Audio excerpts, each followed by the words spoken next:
Bienvenue dans ce nouveau numéro de PAF. On va beaucoup parler de jardin et d'un jardin extraordinaire qui se trouve dans les Yvelines et qui s'appelle le Bois du Fay. Et pour parler, alors, il y a Jean-Charles Lajoigny, bonjour. Bonjour. Vous êtes éditeur. Vous avez d'ailleurs publié un livre sur une plante qui s'appelle une plante qui s'appelle Mitragina. Mitragina, qui est une plante aux vertus très prometteuses, alors dont les Sénégalais se servent beaucoup en médecine traditionnelle et qui intéresse beaucoup, on peut dire d'un côté, hélas, dans le roman en tout cas, mais dans la vie tant mieux, et ça intéresse beaucoup les labos pharmaceutiques pour toutes les propriétés assez prometteuses qu'ils espèrent pouvoir tirer de cette plante, notamment pour la lutte contre le paludisme et diverses maladies. Voilà. Donc, Anne-Charlène Mézina, bonjour. Bonjour Patrice. Vous êtes enseignante, vous êtes maître de conférence de droit à Rouen, Air Sciences Po. Exactement. Voilà. Jean-Baptiste Duclerc, vous êtes aussi maître de conférence de droit à l'Université de Versailles Saint-Quentin. Bonjour, et puis, je suis ravi d'accueillir César Garçon. Bonjour Patrice. Comment ça va? Très bien, très bien. Très heureux d'être là. C'est grâce à vous qu'on va parler de jardin. On va parler de deux choses grâce à vous. De jardin, puisque vous êtes photographe, vous avez fait, alors vous avez publié plus récemment un livre sur les plus beaux jardins d'Italie. Voilà. Mais le premier livre que vous aviez publié s'appelle Le Bois du Fay. C'est sur un jardin qui est au Ménil-Saint-Denis, dans les Yvelines. Et puis on va parler aussi de votre grand-père, qui était un grand avocat, qui était Maurice Garçon, et dont le journal est paru, le premier tome du journal qui regroupe les années de guerre, 39-45. Il y aura d'autres tomes qui vont paraître, et on va en parler aussi. On va d'abord parler du jardin, de ce Bois du Fay.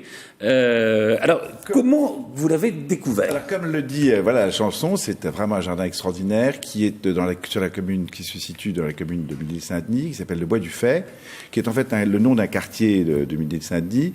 Et c'est un jardin qui a été créé il y a une quarantaine d'années, qui est donc à maturité aujourd'hui, par un Américain, Mark Rutkin, qui a été à un moment donné, qui est aujourd'hui un très vieux monsieur, mais qui a été à un moment donné dans les années 80 sollicité par Jack Lang pour réaliser le jardin, la bande centrale du jardin d'études du Palais Royal, qui a réalisé un très joli jardin aussi au musée américain de Lérancourt, et qui a surtout réalisé ce chef-d'œuvre qui est son propre jardin dans la vallée de Chevreuse. Voilà. Donc c'est un jardin qui a été réalisé au milieu d'une forêt, dans un vallon profond, en 2 temps, et il a aménagé ce jardin.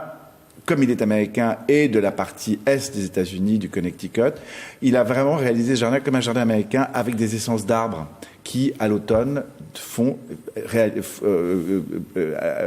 parvient véritablement à un été indien. C'est-à-dire, tout d'un coup, c'est flamboyant. C'est la saison du jardin actuellement, là. En pleine saison. Là, c'est en train de tourner, c'est absolument extraordinaire.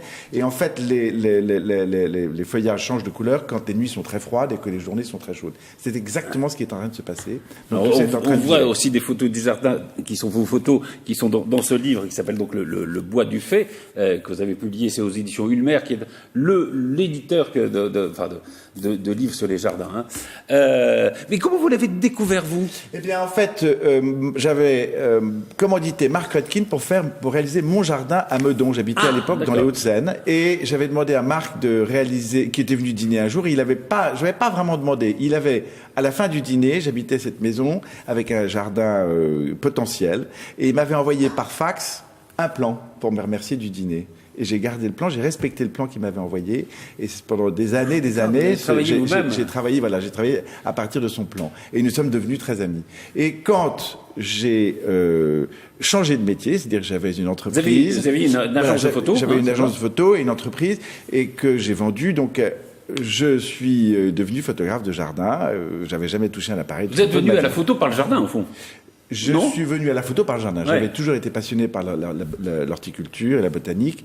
Et donc, j'ai suivi des cours à la Nikon School, comme la marque de l'appareil, qui est une école formidable. Et pendant 1 mois, pour apprendre à manipuler un appareil de photo, j'avais jamais fait une photo de ma vie.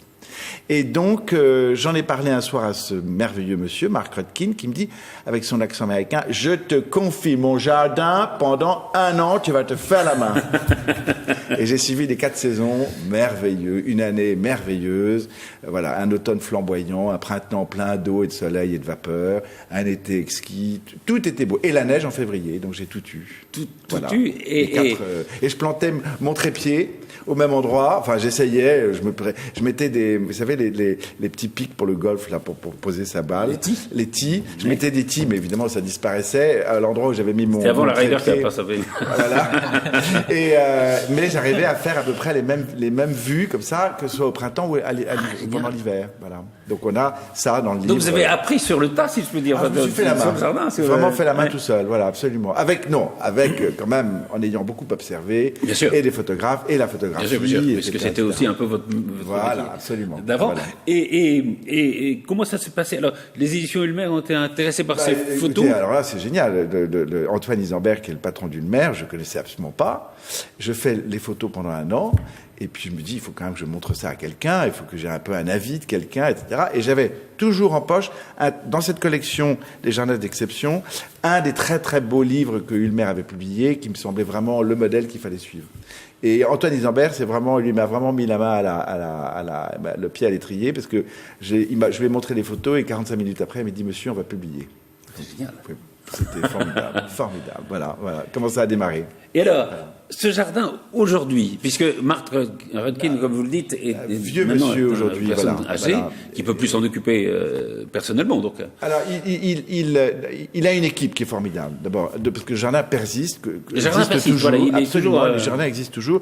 Mais Marc Röttgen est aujourd'hui un très vieux monsieur âgé. Et toute la question américain, donc avec de la famille qui vit aux États-Unis, donc voilà, et il a des neveux qui sont formidables parce qu'ils sont très respectueux de l'œuvre de Marc Röttgen et ils sont très soucieux de la pérennité de ce jardin, etc., de ce que ça va devenir. Et aujourd'hui, voilà, la question se pose, qu'est-ce que ça va devenir, de ce que ça va devenir. Quelle taille, mais de 2 hectares, c'est pas grand-chose, mais c'est quand même d'énormes frais, parce que c'est un entretien de taille régulière 2 fois par an, parce que c'est du nettoyage, etc. C'est au minimum de 2 000 à 3 000 euros par mois de frais. Donc ce qui serait idéal, et c'est dans un endroit merveilleux, qui est inconstructible, donc complètement protégé dans la vallée de Chevreuse, ce qui serait idéal et merveilleux, évidemment, c'est que ou ses neveux ou des gens passionnés de jardin puissent reprendre cette propriété. Parce qu'il n'existe pas en France d'organisme comme en Angleterre qui s'appelle le National Trust et qui permet à des familles qui n'ont, par exemple, dans le cas sans descendance, mais avec une propriété importante, de pouvoir laisser, avec une somme d'argent, bien entendu, pour gérer l'entreprise, la propriété, de laisser à un organisme national une propriété. En France, ça n'existe pas. Et il y a beaucoup de gens, La Rochefoucauld, monsieur de La Rochefoucauld, qui a un très très beau jardin des Bruyères, s'est beaucoup occupé de ça pour essayer de développer cet organisme national qui pourrait récupérer du patrimoine architectural ou horticole, mais ça n'existe pas pour l'instant. Et d'ailleurs, donc il y a des risques, oui, c'est ça, il y a des risques d'abandon quand même. Risque d'abandon. Et un jardin disparaît en 6 mois. Ah oui, oui, c'est ça. S'il n'est pas entretenu, c'est incroyable. En une saison, c'est fini. Toutes les tailles ne sont pas faites. Tout part à volo. L'herbe monte, les jonquilles dans l'herbe disparaissent, c'est étouffé, etc. Et une réflexion intéressante, si les Yvelines étaient en Angleterre, il y aurait 400 ou 300 jardins privés passionnants ouverts au public dans les Yvelines. Et si Versailles était en Angleterre, il y aurait 40 ou 30 jardins urbains passionnants à visiter. Ils existent. Et il y en a mais combien là? Ils ne sont pas entretenus. Il y en a un. Voilà. Il y a le parc et puis il y a le potager. C'est une merveille. Mais il n'y a pas les jardins privés n'existent pas. Il y a des jardins privés, mais c'est une pelouse. Alors qu'il faudrait, les Anglais, eux, ils auraient fait des bordures, des tailles, des topières. Enfin, il y aurait plein de choses. Et ce serait ouvert au public pendant les 2 jours des jardins ouverts. Le jardin du Bois du Fay, là, il est ouvert au public ou sur demande. Sur demande. Voilà, sur demande. Enfin, en ce moment, c'est compliqué parce que comme ce monsieur est quand même très vieillissant maintenant, il faut plutôt pas trop le déranger maintenant. Puis la saison se termine, donc voilà, c'est un peu la fin. Voilà, mais peut-être qu'il y aura, espérons qu'il y aura un nouvel espoir pour ce jardin, un avenir. Oui, vous n'êtes pas désespéré quand même sur l'avenir de ce jardin. Non, mais c'est quand même une vraie question. C'est une vraie question qui est beaucoup plus générale pour plein de propriétés, pour plein de parcs, pour plein de châteaux. C'est ça. Qu'est-ce que ça devient? Oui, c'est ça, parce que parce que vous avez raison, c'est très cher d'entretien. Oui.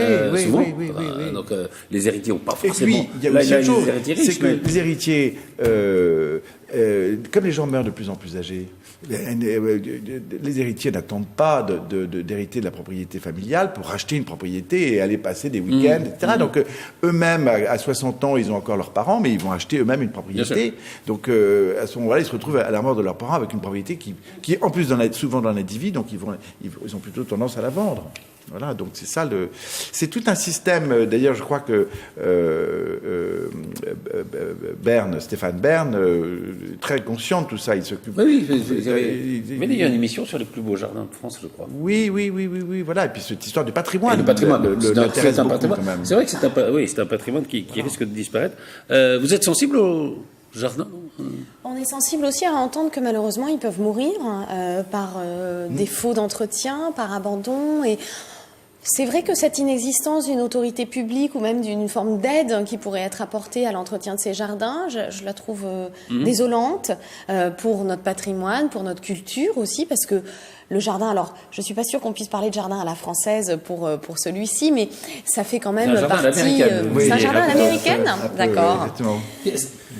Pardon, non, j'avais terminé en non, disant justement, que... non, mais j'avais juste une précision, parce que jardin à la française, on voit à peu près, jardin à l'anglaise, on voit à peu près.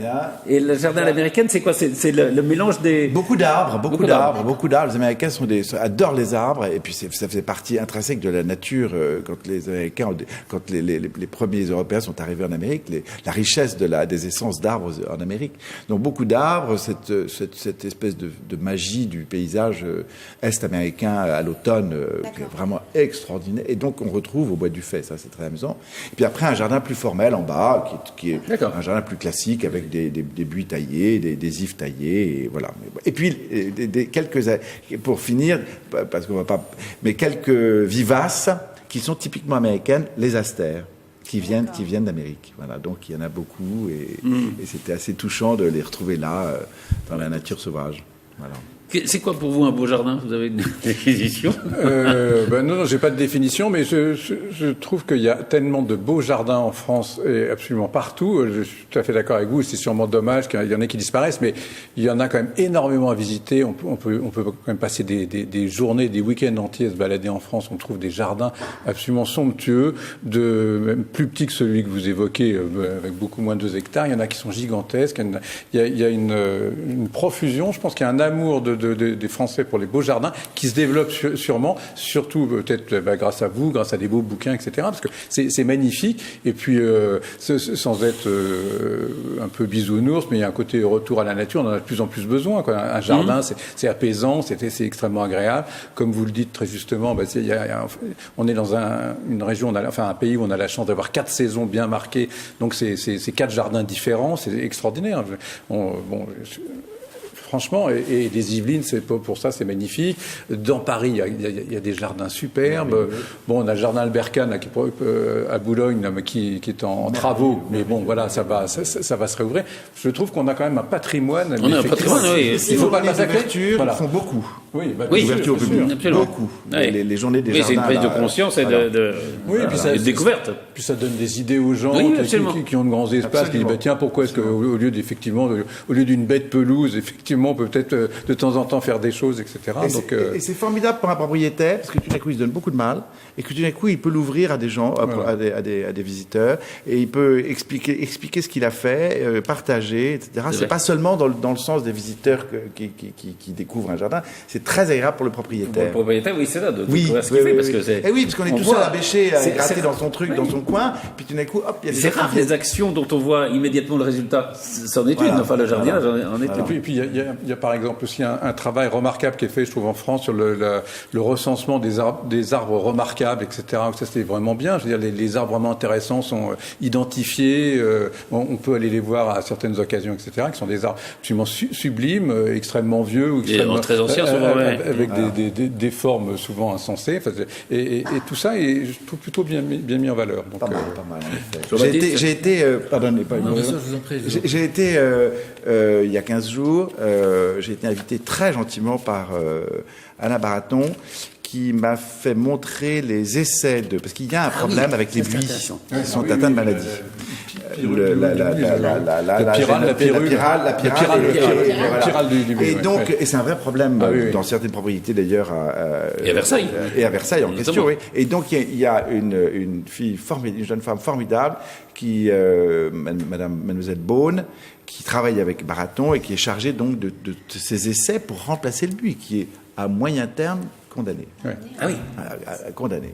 Donc j'ai visité ça, c'était tout à fait intéressant, parce qu'ils ont fait des essais en plantant dans des parterres, à la suite des buis qu'ils ont ôtés, différentes variétés de feuillus pour remplacer le buis.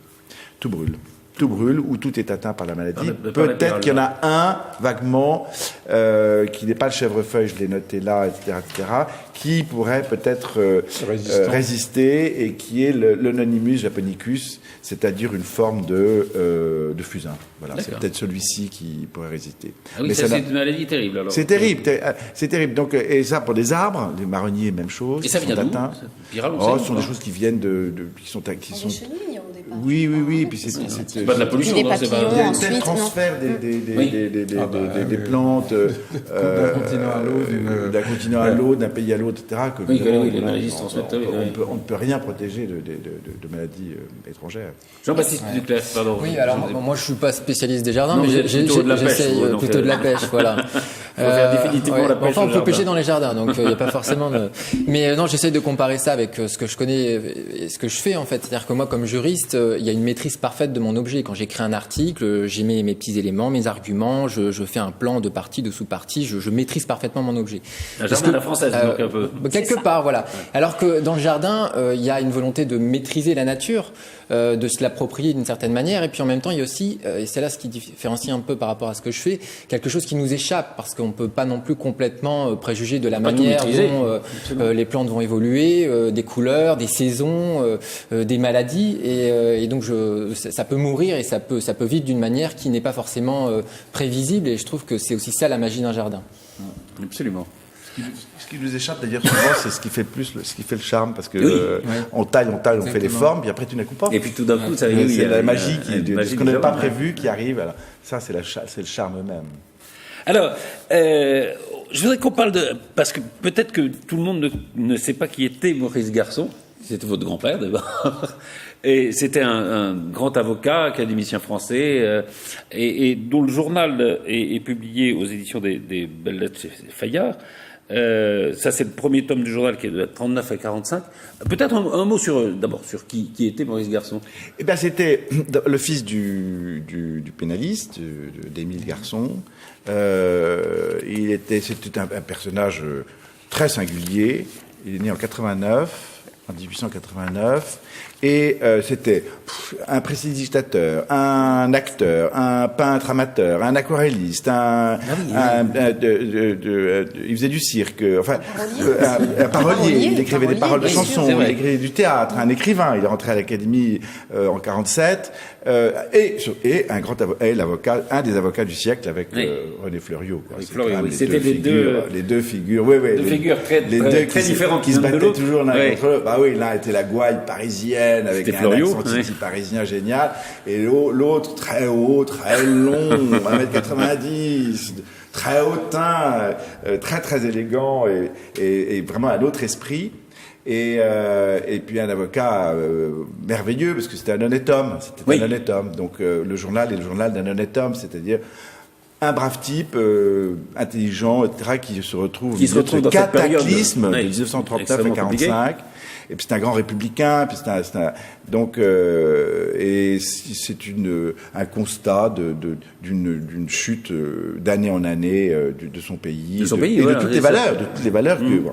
Alors il est très lucide, il est très clairvoyant. Il a un truc qui est formidable, parce que comme l'information passait très très peu à l'époque, on ne sait rien de ce qui se passe sur les fronts de guerre, on ne sait rien des intentions des différents différents gouvernements, parce que l'information ne passait pas. Et lui, il recoupe des choses comme ça. Il essaie de comprendre, etc. Et il se trompe pas beaucoup. Il comprend que il y a certains fronts qui sont vraiment des brèches dans l'avancée allemande. Il comprend pas mal, beaucoup de choses. Et puis il se rend compte que toutes ces valeurs auxquelles qui lui tiennent à cœur, qui sont la démocratie, c'était pas encore sous ces termes-là. Oui, c'est pas un militant, pas du tout un militant. C'est ça qui est intéressant. Enfin, ce monde, c'est un nœud d'atome qui est pris dans cette et que ce monde de la Troisième République dans lequel il vivait, etc., et que le monde de l'après-guerre de 14 est en train c'est un autre monde qui va à nouveau disparaître, comme celui d'avant-guerre de 14 a disparu.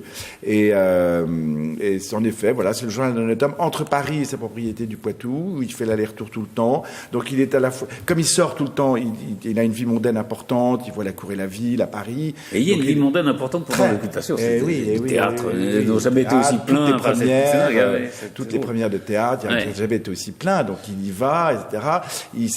Il est très choqué par ce qui se passe au moment du port de l'Étoile jaune. Il y a une très belle page contre l'antisémitisme qu'il a écrite qui est vraiment formidable.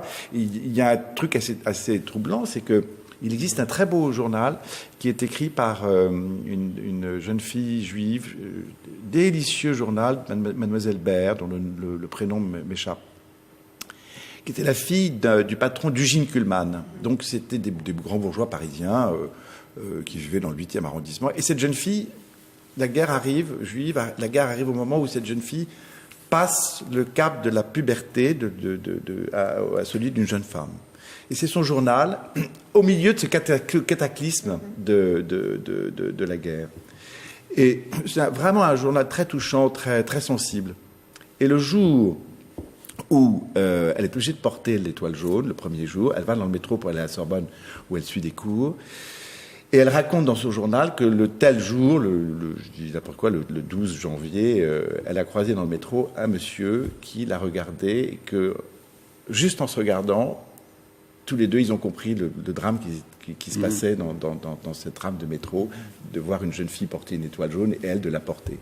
Et le même jour, mon grand-père écrit qu'il prend le métro, dans son journal, donc on a le même jour, qu'il croise une jeune fille, le premier jour où on porte l'étoile jaune, qu'il croise une jeune fille, qu'il croise son regard, et il dit lui aussi, et nous nous sommes compris tout de suite. Donc on pense que c'était Hélène Baird, Hélène Baird qui l'a croisé, que dans les deux journaux, hop, tout d'un coup se croisent ses destins comme ça. Voilà. Et donc le journal a été publié, je crois, grâce à, c'était un truc intéressant. C'est-à-dire, justement, vous êtes éditeur. Mon grand-père n'a pas fait publier le livre de son vivant. Il l'a laissé en héritage à sa fille, en lui disant, c'est toi qui décideras. C'est toi qui décides s'il faut publier ou pas. Je ne sais pas si ce livre a une valeur quelconque, etc. À toi de juger. Quelle responsabilité. Elle a été formidable parce qu'elle a mis du temps. Il a fallu que... Oui, c'est ça. Il a fallu 40 ans avant qu'elle décide de le publier. Oui. Et heureusement qu'elle l'a fait, parce que c'est un succès fou, c'est une écriture merveilleuse, c'est un témoignage formidable.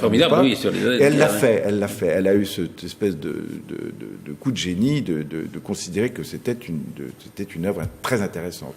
Et la preuve, c'est que ça a fait des ventes. Ça fait des ventes. Et il y aura un deuxième tome, alors qui sera sur une époque plus ancienne, hein, c'est ça? Non, plus récente. Plus récente. Le deuxième tome, c'est 1945 jusqu'à 1967. Parce qu'on prépare, je crois, pour bientôt. Et donc c'est Pascal Froment qui s'en occupe avec son complice dont le nom m'échappe. Et elle prépare ça. C'est passionnant parce que là c'est la rentrée à l'Académie française en 47 avec tous les jeudis qui racontent avec tous ses confrères, etc. Alors, il faut dire que l'Académie française en 47, il y a eu un certain nombre de gens qui ont été écartés. Et d'autres qui sont arrivés. Et d'autres qui sont arrivés, voilà. Et donc Maurice Garçon. Les séances de l'Académie, très amusantes. Tout le problème de la guerre d'Algérie, parce que moi je ne l'ai pas lu. Non, je le lis qu'au fur et à mesure de la. Parce que c'est ma tante en avait l'exclusivité pour elle. C'est son bien propre, voilà. Et donc l'Algérie, parce que en fait il y a toute cette période ensuite de l'Algérie qui est passionnante. Tous les grands procès d'après-guerre, évidemment, parce qu'il y a eu tous les grands grands procès dont il s'est occupé aussi pour la double affaire de René Hardy, c'est après la guerre. Il est défenseur de René Hardy, dont on dit qu'il avait donné Jean Moulin. Enfin, avec 2 procès, donc c'est très compliqué l'histoire. Et on parle de lui aussi dans un livre qui a eu beaucoup de succès, qui s'appelle La Serpe. Oui, Philippe Jaénada. De Philippe Jaénada, puisque c'était lui qui avait défendu Arnaud. Georges Arnaud. Qui était l'auteur du Salaire de la peur, qui était accusé d'avoir tué sa tante. Tout le monde, la bonne. 3 personnes, oui. Un coup de serpe. Voilà. Donc sur les avocats, vous donc. Peut-être un mot pour dire que c'est vrai que nous, en tant que maître de conférence, on a l'habitude de former des juristes qui vous faites passer des examens aux avocats. Oui, bien sûr, les CRFPA aux futurs avocats. Et c'est vrai qu'on a le sentiment qu'aujourd'hui, alors on a parlé des jardins à la française et des jardins à l'américaine, peut-être qu'on pourrait parler des avocats à la française et des avocats à l'américaine. On a le sentiment que tous nos jeunes ça s'américanise un peu, non? Ça s'américanise un petit peu, en tout cas dans la conception qu'ont les jeunes juristes, et on a peut-être envie de leur conseiller la lecture du journal de Maurice Garçon pour leur dire qu'il y a du lyrisme. Jean-Charles qui perd d'un avocat.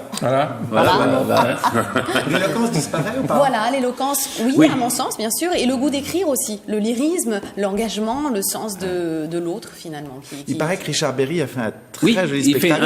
Il fait un spectacle sur 5 plaidoiries. Voilà. Il paraît que c'est formidable. Dont voilà, il y a l'affaire Ranucci, il y a une très belle plaidoirie sur Véronique Courgeot. Véronique Courgeot, c'est cette femme qui avait... La femme du déni du congélateur. Et la plaidoirie est belle. Et la plaidoirie est belle parce que, au fond, on peut pas nier que cette femme a congelé ses nouveau-nés. Et l'avocat termine en lui disant, mais reconnaissez que vous les avez tués. Reconnaissez que vous les avez tués et consacrez-vous maintenant aux autres enfants et à votre mari. C'est assez beau, parce qu'il peut pas. C'est vrai qu'il peut pas nier, enfin il peut pas défendre la non-culpabilité, quoi. C'est assez beau. Et on sort. Il y a Dupond-Moretti aussi qui va prendre la parole là bientôt. Dupond-Moretti va aller au théâtre. Au mois de janvier. Il va aller au théâtre. C'est pas le premier, parce que Jacques Vergès avait fait aussi un spectacle au théâtre. Et là, on va publier au printemps prochain 4 grands plaidoiries de garçons. Ah oui. L'affaire Greenspan, alors ça c'est quand même un morceau, parce que Greenspan c'est celui qui avait assassiné ce diplomate allemand, ce juif polonais qui avait assassiné ce diplomate allemand en 1938 à Paris.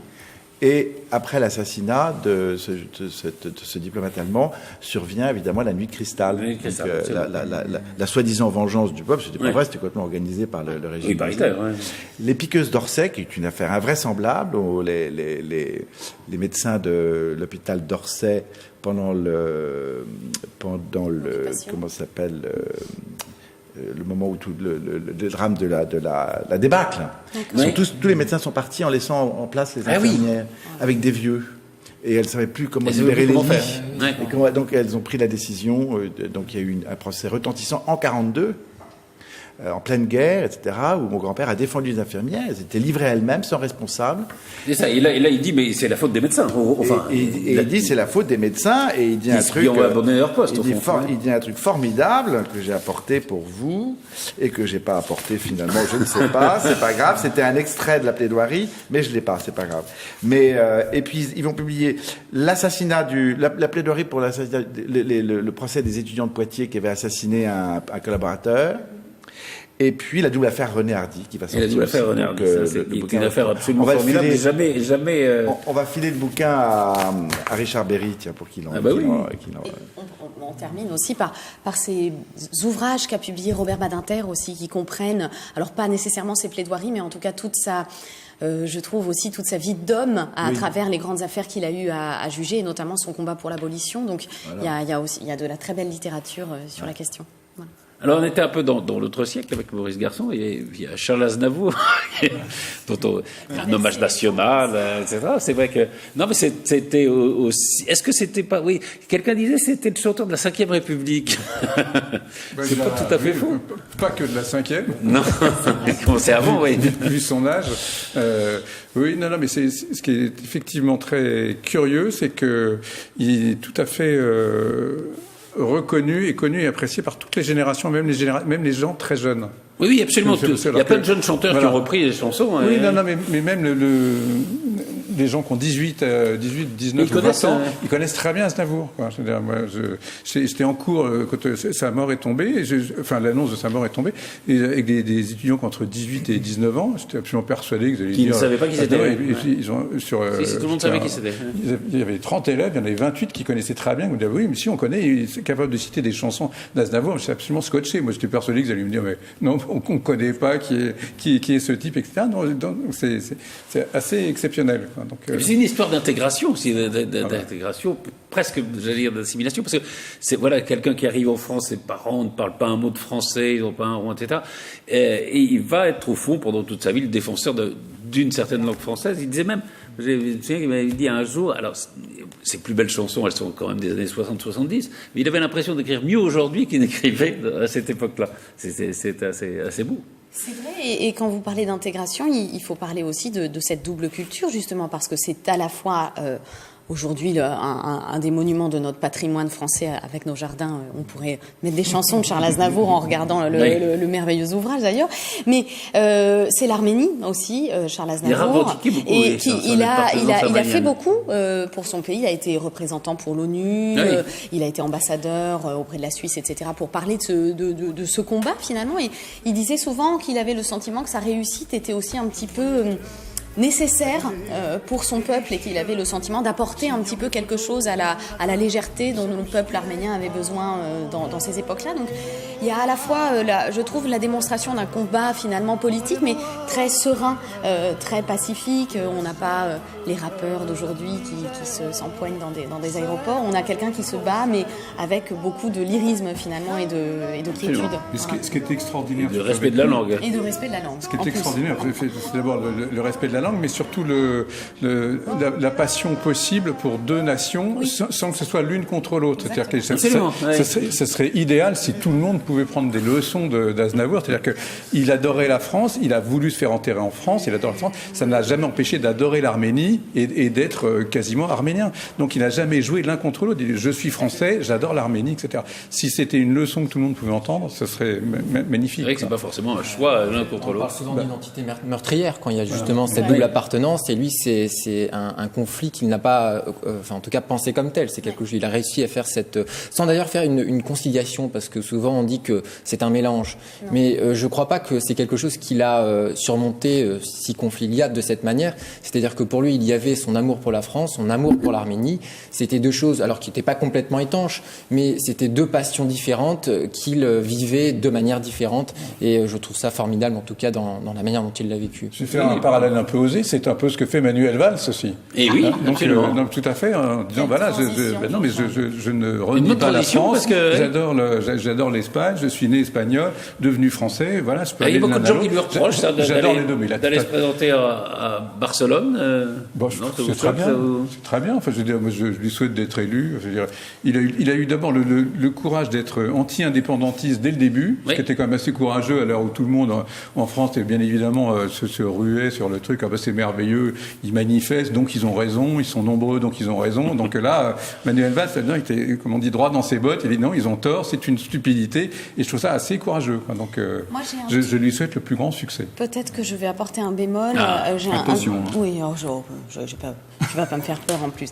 J'ai un tout petit peu de peine pour notre Parlement français, pas tant pour son départ, mais pour les mois où il l'a laissé complètement en déshérence, parce qu'il faut savoir qu'il a quand même été rémunéré sur les fonds publics, et on a fait beaucoup de scandales avec justement nos députés qui étaient complètement absents, et je crois que pour son combat espagnol, il a un peu abandonné le Parlement français. Oui, il a démissionné là. Voilà, alors il était temps que cette situation se clarifie. Je crois qu'il a bien fait les choses aujourd'hui en décidant justement de se consacrer pleinement à cette vocation, mais peut-être qu'il y a eu quand même une période de flou où on aurait pu attendre qu'il se consacre pleinement à la fonction qui était la sienne en tant que député, ou qu'il choisisse peut-être plutôt de dire que cette vocation nationale n'avait plus de sens pour lui.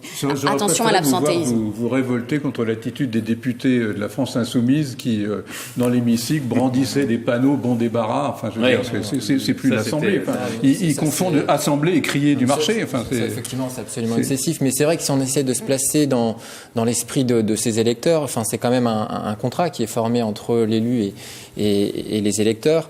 Et de ce point de vue-là, c'est vrai que le fait qu'il parte peut être considéré comme un abandon à partir du moment où il ne s'en va pas pour raison personnelle ou pour mettre fin à une carrière, mais pour prolonger un combat politique. Et c'est vrai que je pense on peut se sentir abandonné. Vous voyez, c'est comme un contrat de mariage et un homme qui part pour une autre femme. Si un homme meurt, c'est une chose différente. Enfin, moi, je le sens un petit peu comme aussi ça. en même temps, enfin tout ça. Ouais, ça c'est votre divorce alors. Non, justement, c'est l'inverse que je non, mais prône. je veux dire, il y a aussi un changement, je pense, de vie privée aussi, enfin, qui est arrivé chez lui aussi. Enfin, donc, Disons peut-être un changement de vie, quoi. Oui, et un mot plus général, si on fait le parallèle avec l'affaire Collomb, l'affaire Hulot, etc., on a le sentiment que pendant longtemps, notamment celui qui avait publié les mémoires du général de Gaulle, parlait de cette intoxication qu'avaient les politiques au pouvoir, comme si on ne pouvait pas le quitter finalement. C'est vrai et qu'aujourd'hui... on est dans la vague des politiciens qui s'en vont, en tout cas qui nous démontrent que on peut se lasser d'un mandat, avoir envie d'autre chose, et que finalement, ça n'est pas le combat de toute une vie. On ne meurt plus au pouvoir, comme l'a fait Georges Pompidou, et voilà, c'est peut-être un changement d'époque. François Mitterrand, C'est si d'ailleurs. près qu'il n'y a que Hulot qui semble quitter la politique, parce que Collomb ne quitte pas la politique, la ministre Manuel des Valls Sports. ne Pas quitte pas la forcément quitter politique. la politique, Oui, quitter un mandat, ministre des Sports. quitter un Sports, mandat. Laura Flessel, oui. Pardon. La ministre des Sports. Oui, mais aussi. pour des raisons... Ouais, ça, c'est Mais ils venaient tous les deux de la vie c'était civil. c'était civil. Donc, Donc, honnêtement, la ministre des Sports, enfin, on n'est pas dans le secret des dieux, mais enfin, c'est pas, elle pour a des quand même raisons un peu quelques ennuyeuses, soucis hein, annexes ouais. qui expliquent plus sûrement qu'un désamour de la Non, mais c'est politique. vrai que jusqu'à présent, il y avait très peu d'exemples. Il y a eu Jacques Douffiac, je ne sais pas si le nom vous dit quelque chose, qui a été ministre, qui a arrêté la politique du jour au lendemain. Il y a eu quelques hommes, mais c'est très rare. Généralement, c'est vrai que les hommes c'est quand politiques même un restaient... départ un petit peu contraint, puisqu'il était... Imaginez quand même, il passe de Premier ministre à député dans une espèce de majorité un peu flottante dans laquelle certains l'aiment, d'autres le détestent. Oui, donc je pense qu'il a été aussi un peu fatigué de ce jeu, vexé, et qu'il est parti, oui, probablement. non pas pour laisser la place, mais parce qu'il avait envie d'autre chose. Non, mais c'est vrai qu'il n'avait pas la place qu'il aurait pu penser mériter au sein de la majorité qu'il avait rejoint, ce qui était assez courageux de sa part. On parle de Manuel Valls. Mais c'est vrai que... d'une certaine façon, Emmanuel Macron, quand il a été élu, avait un peu théorisé cette idée que le temps des politiciens qui restaient attachés à la vie politique toute leur vie était dépassé. Tout à fait. Mais par le rajeunissement aussi, il faut le dire. Et du coup, c'est vrai que quand vous êtes président à 39 ans... Mais il sera chômeur à 49 au pire. Donc, oui, c'est ça. Non, mais je veux dire, vous pouvez penser faire autre chose à 50 ans. C'est de la politique, non? Oui, voilà, c'est... je voulais dire juste un mot pour revenir à Aznavour, parce que vous avez parlé d'Arménie, etc. Simplement, un poète a disparu. C'est vrai. C'est vrai. Vous avez tout à fait raison. Ah Pas ouais. son étoile. Pas son étoile. Un poète et un poète, oui, c'est ça, très amoureux de la langue, un amoureux de la langue française. Tout à fait. Je voudrais qu'on parle un petit peu du débat sur la PMA, la procréation médicale assistée, qui est autorisée. Enfin, le Conseil d'éthique l'autorise pour les femmes seules ou les femmes en couple. Et ça fait un débat qui ressemble un peu à celui qu'on a eu au moment du mariage pour tous. On sent un raidissement de la société. L'Église, l'évêque de Paris a fait une interview dans le Parisien, je crois, en appelant les fidèles, tous les fidèles, à se mobiliser contre cette ouverture de la PMA. Alors, on peut parler du fond des choses, mais est-ce que vous sentez peut-être une sorte de raidissement de la société, je sais pas, on revient à des valeurs un peu anciennes. Est-ce que c'est ça, la France, enfin, est-ce que c'est le retour à la France, c'est ça, le retour à des valeurs anciennes ou pas? Je sais pas, mais ce que je trouve assez curieux, c'est que ça me paraît pas être la préoccupation principale des Français à l'heure actuelle, la PMA. Ça concerne quoi? C'est jamais la préoccupation principale. Ce sont des thèmes qui concernent, à mon avis, moins de 1% de la population et dont on voudrait faire croire que 99% de la population aurait un avis et serait extrêmement tranché. C'est des choses qui concernent très peu. Mais si ça ne concerne qu'un % de la population, pourquoi se mobiliser autant contre? Très peu de gens. Mais parce que qui se mobilise pour l'instant? Aller dans les campagnes, les gens ne se mobilisent pas pour la PMA. Ni contre. Aller dans les villes. Mais non, mais allez dans les villes et vous les verrez manifester. C'est ça qui est un peu... Qu'après, ça devienne un combat politique. politique récupérée par les uns, par les autres, c'est autre chose. Mais le problème de base, voilà.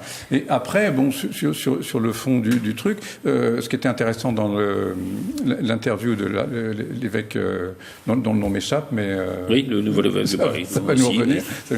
C'est qu'il dit, c'est quand même institutionnaliser le fait qu'on puisse se passer d'un père.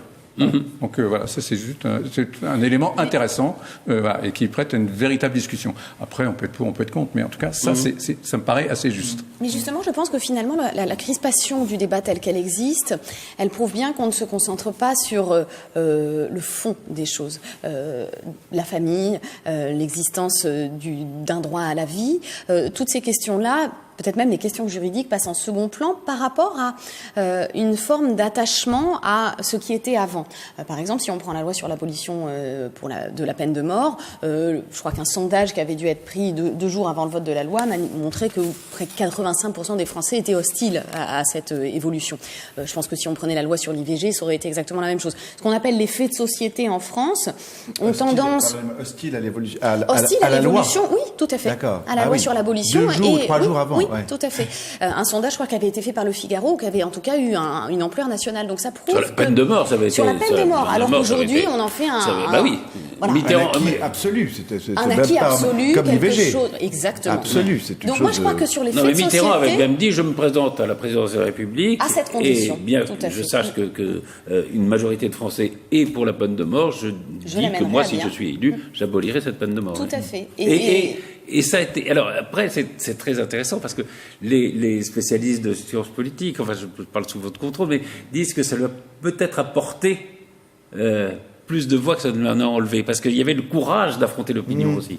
Tout à fait, un courage politique et puis un courage aussi d'aller peut-être à l'encontre d'un certain conservatisme qui finalement frappe un peu la population française au moment de tous les changements.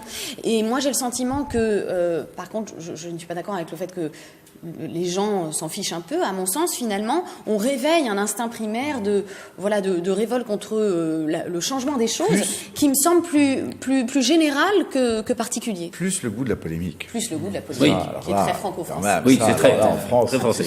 Ouais. En fait, une sorte de crispation profonde, mais le sentiment, je pense même généralisé, qu'on est face à un sujet qui, tôt ou tard, arrivera nécessairement. On n'est pas, je pense, dans quelque chose où on se dira, voilà, ce sera révélé. Un article très intéressant dans les Échos là, que j'ai imprimé. Celui-là, vous l'avez. De Gaspard Koenig. Et celui-là, je l'ai. De Gaspard Koenig. Et il dit un mot, mais qui il me semble évident, mais quelle que soit l'idée qu'on a sur la GPR, mais c'est irrésistible. Comment voulez-vous qu'on puisse, avec la technique, la technologie maintenant, aujourd'hui, permet cette avancée fantastique de pouvoir faire des enfants pour des gens qui, pour une raison X, Y, Z, ne pouvaient pas en faire, pour lesquels c'est un désir profond, et tout d'un coup, ils peuvent le faire. Mais comment est-ce qu'on peut résister à ça ? C'est pas possible. Et comment peut-on dire à ces gens, vous ne pouvez pas, ni n'avez le droit, ni ne pourrez jamais en faire. C'est d'une injustice absolue sur tous les plans. Donc, il dit ce mot qui je trouve très juste, et se répand d'une manière irrésistible. Voilà. Et ça veut dire, alors, si on va plus loin que ça veut dire que si c'est irrésistible, alors il y a 2 solutions. Soit on l'interdit, on ferme le dos, soit on l'organise. Exactement, mais c'est un peu la même... Est-ce que c'est pas mieux d'organiser les choses que de tourner le dos à quelque chose qui serait irrésistible ? La légalisation permettrait de démocratiser, de réguler et d'encadrer une pratique aujourd'hui réservée aux plus aisés ou aux plus débrouillards, en s'assurant du consentement éclairé des parties et en permettant la reconnaissance officielle dans l'état civil des enfants nés de la GPA. Voilà. Alors ça, là, c'est GPA, bien sûr. GPA. Mais voilà. Mais on va y venir. Enfin, je veux dire, le débat suivant, c'est celui-là. On va y venir en dépit de toutes les promesses, comme d'habitude. C'est-à-dire qu'on n'est pas. Non, je parle pas de la politique. Là, je pense que c'est un débat qui va traverser la société. Je dis pas que Macron va faire un débat sur la GPA. J'en sais rien du tout. Macron, mais ce que je veux dire, c'est que effectivement, et vous semblez le dire tous les deux, vous c'est irrésistible. Vous dites, on va y venir. C'est-à-dire que on a dit aux Français, le débat on va autoriser le Pacs.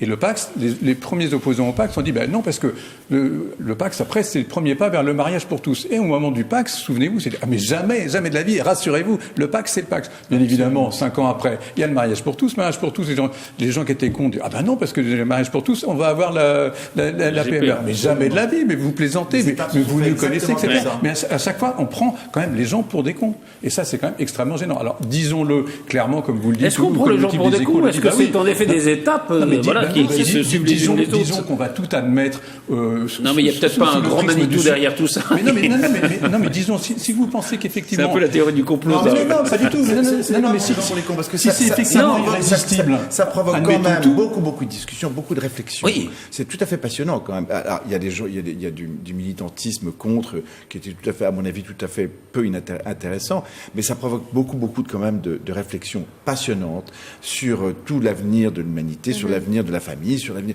Et je trouve que ça n'est pas prendre les gens pour des cons, parce que franchement, nous allons d'étape en étape. C'est vrai que c'est un peu téléphoné, c'est-à-dire que c'est évident que l'étape suivante. Mais c'est d'étape en étape parce que, comme vous dites, parce que c'est irrésistible. Et parce que la réflexion se fait et aussi. La réflexion se fait. Parce qu'on y réfléchit, ça provoque une réflexion quand même. Et c'est là, justement, la chose intéressante, c'est que nous ne sommes pas dans une période obscurantiste, et nous évoluons très vite. Et je trouve que l'époque est formidable pour ça, parce que justement, nous sommes portés vers toutes ces évolutions, sans obscurantisme, sans voilà, ce n'est pas une forme, ce n'est pas la tolérance, c'est pas le bon mot, mais il n'y a pas d'obscurantisme dans notre société. Et ça, je trouve ça formidable. Moi, ça me rappelle. Voilà. Et on va vite aussi, parce que l'époque va vite. Il y a une sociologue italienne qui n'est pas tout à fait d'accord avec vous, qui dit justement qu'il y a une sorte de retour de l'obscurantisme en France, qu'il y a 10, 15 ans, 20 ans, on admettait que les gens puissent vivre leur vie comme ils voulaient, voilà, avec les valeurs qu'ils avaient, et qu'aujourd'hui, il y a peut-être un peu, dans une certaine partie de la société, en tout cas, un petit retour en arrière vers un certain obscurantisme, justement, vers l'interdiction, vers le retour à des valeurs passées, etc. Il y a toujours des crispations. Il y a des crispations. Ça me rappelle un peu le débat qu'on avait pu avoir sur l'intelligence artificielle. Absolument. Où justement, finalement, toute évolution technologique irrésistible fait peur. Parce que finalement, ça révèle en nous l'angoisse de l'avenir. Le fait de ne pas pouvoir forcément maîtriser ce que sera demain. Quand tu disais qu'on parlait pas forcément suffisamment pédagogiquement des choses, je pense que si on nous avait annoncé il y a 20 ans que notre iPhone nous reconnaîtrait par notre visage, on aurait sauté au plafond. Et finalement, il y a toute cette évolution qui se fait aussi par le temps, par les mœurs, par une forme de mondialisation aussi des phénomènes. Ça vient souvent des États-Unis, et on se rend compte que ce qui nous apparaissait révolutionnaire il y a quelques années apparaît finalement tout à fait classique aujourd'hui. Donc peut-être que c'est l'évolution et le progrès, que c'est l'évolution des mœurs et du temps qui nous permet de nous faire à l'idée aussi. Et il y a un autre élément que vous soulignez en disant, voilà, c'est aujourd'hui réservé peut-être aux plus riches, c'est que on est dans une société mondialisée. Donc c'est permis dans certains pays. Je parle par exemple de la GPA. Elle est autorisée dans certains pays, elle est interdite. Alors comment ça se passe? Il y a des gens qui ont recours en allant voilà, dans des pays où c'est permis. C'est la même chose qu'on a avec l'euthanasie, justement. Où il y a... Vous disiez que voilà, ça dénote d'une certaine angoisse de l'avenir, etc. Mais si vous prenez les gens individuellement qui, eux, font des PMA, etc., ils sont pas du tout angoissés par l'avenir. Eux, ils foncent. Parce que tout d'un coup, ils ont une possibilité formidable devant eux pour leur avenir, pour l'avenir de leur famille, etc. Ils n'ont aucune angoisse de l'avenir. Eux, ce sont des vagues opinions qui ont peut-être ces angoisses de l'avenir. Mais les gens, il faut prendre quand même les gens individuellement, ceux qui font des PMA et qui se lancent dans ce projet-là. Et c'est quand même, c'est une aventure individuelle quand même. Donc, il faut aussi respecter ça. Ils n'ont pas peur de l'avenir, en tout cas. Ils y vont. Tout à fait. Et je suis d'accord avec vous. On manque d'expérience concrète de gens qui peuvent nous dire que ça n'est pas... On peut dédiaboliser aussi ce type de débat. C'est pareil aussi avec tous les débats de société. Je pense à l'euthanasie, je pense à l'IVG. Finalement, avant de réglementer, on a des pratiques obscurantistes, dangereuses pour la santé des gens. Et aujourd'hui, on pourrait tout à fait réguler quelque chose de sain, finalement, qui ne changerait pas tellement la face du monde. Je suis d'accord avec vous. On accorde peut-être trop d'importance à ce qu'on craint, mais pas forcément à ce qui se passera. Oui, voilà. Ou ce qui se passe même. Parce que, en fait, peu de gens viennent témoigner. Évidemment, c'est interdit. Dans les témoignages, il y a Marc-Olivier Fogiel qui sort un livre actuellement, qui a 2 filles qu'il a eu par... Voilà, ce sont des figures aussi. aussi qui témoigne. Parce que tout d'un coup, donc il c'est a assez le- courageux d'ailleurs, parce que Important. après tout, les gens pourraient rester. Enfin, on n'est pas obligé d'étaler d'abord sa vie privée, mais je pense qu'il a senti que c'était le moment d'expliquer avec les doutes qu'on peut avoir d'ailleurs. C'est pas univoque. Enfin, voilà. Et puis c'est le rôle des figures aussi peut-être. Et c'est peut-être le rôle, Voilà, Un mot socialement. pour dire que juridiquement, ça existe déjà. Voilà, c'est juste la généralisation. Je suis père de 3 enfants nés de la GPA. Donc voilà, Donc ça marche. Ça marche. Hein. Et moi d'ailleurs, je crois que le basculement vers la PMA, c'est une sorte de retour à la tradition. Alors, sans être volontairement provocateur, mais il faut quand même rappeler que le mariage, il a été pensé dans notre code civil comme une institution permettant la procréation, permettant à la famille, Et les la enfants. survie de l'espèce. Voilà, tout à fait. Et lorsqu'on est passé au mariage pour tous, c'était un argument qui était avancé pour dire mais il faut pas prévoir ce mariage Intelligent, parce que ce que vous dites. justement on ne permet pas de constituer une famille. Et quelque part, la PMA, elle permet de casser ça et de revenir finalement aux institutions, à la tradition, permettant justement aux couples homosexuels de leur permettre d'avoir des enfants justement et de constituer. c'est vrai que du coup, ça devient un vrai une mariage. institution Vous familiale. avez raison. Tout à fait. Mais il faut avoir Traditionnel. vraiment confiance dans la. Jean-Charles, ça ne va pas du tout. Il faut que vous reveniez à des valeurs plus traditionnelles parce que. Non, mais je suis assez abasourdi parce que ce que vous tenez comme discours tous les quatre, enfin, Non, mais moi, je le dis, notamment toi, en disant, de toute façon, ça va arriver, acceptons tout. Je dis pas qu'il faut pas, mais on dit ça arrive. Alors de toute façon, légiférons et puis on attend la prochaine innovation. En disant cette sorte de foi absolue en l'avenir, en disant que tout ce qui va arriver est bien. Je me laisse perplexe. Enfin, Et tu pour publies être. des romans, tu as donc confiance Non, mais en l'avenir. je trouve ça curieux de dire c'est nouveau donc Non, mais ça peut- donc faut y non, aller. mais- Allons-y, non, mais- on se précipite et on court, Non, on mais vous klaxonne. avez- Non, mais il y a quand même un truc. Je suis suis un peu de votre avis aussi, mais il se trouve quand même, parce que tout d'un coup, on est dans un cadre social qui est super blindé sur le plan démocratique quand même. Donc, nos idées, le discours que les populations, que les médias tiennent, que les réflexions des populations sont quand même dans un espèce de cadre qui est le cadre de la démocratie où c'est quand même assez verrouillé, etc. Mais si tout ça était dans un effet dans des régimes qui ne sont pas des régimes, disons, sages ou démocratiques ou avec des idées plutôt pluralistes, plutôt larges, etc. Si c'était dans des régimes terrifiants, pas forcément ce qu'on aime, alors là, je comprendrais que cette liberté d'action et d'avancer, etc., puisse mener vers des choses terribles.